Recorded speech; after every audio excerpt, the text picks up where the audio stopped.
This is the Flying Scotsman, one of the most famous and recognized engines in history. Depending on who you ask, Flying Scotsman was the first engine to reach the speed of 100 miles per hour.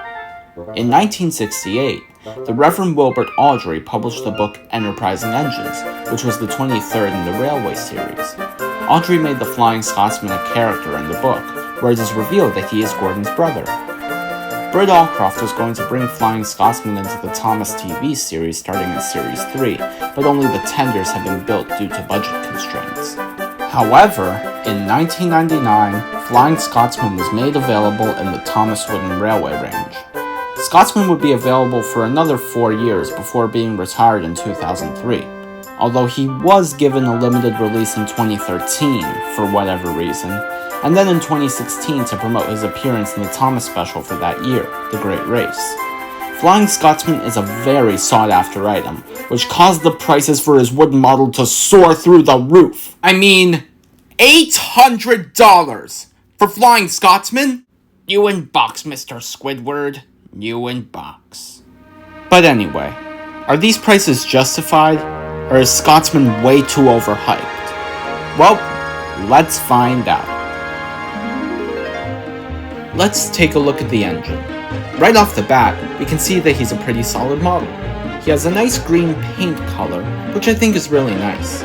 The winking expression is also great. However, this isn't Scotsman's actual face. In an illustration in the original Railway series book, Henry is seen winking at Duck. This shows that whoever designed the face got the two engines mixed up. Although, in The Great Race, we can see Scotsman winking. One nitpick that I have would have to be the wheels. As Eric Pierre53 said in his review on Scotsman, when you push him around tight bends, it causes the paint to chip over time. I can confirm this, as the paint behind one of the wheels is starting to wear off on my model. But overall, Scotsman is still great. His tenders, however, are a whole different story.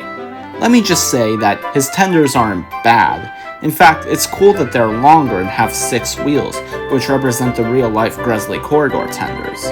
However, my main problem is the L&ER lettering on the first tender and the number 4472 on the second tender.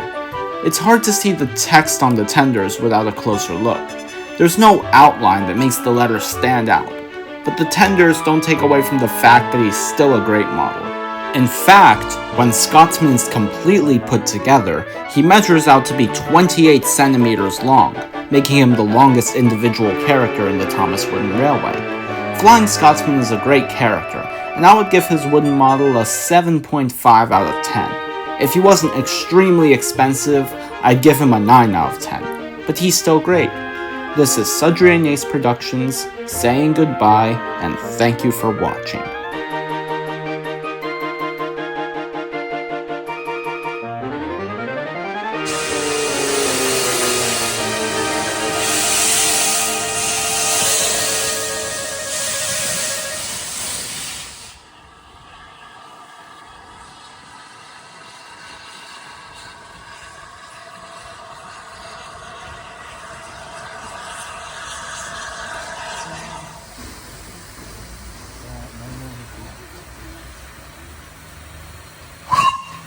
Thank you.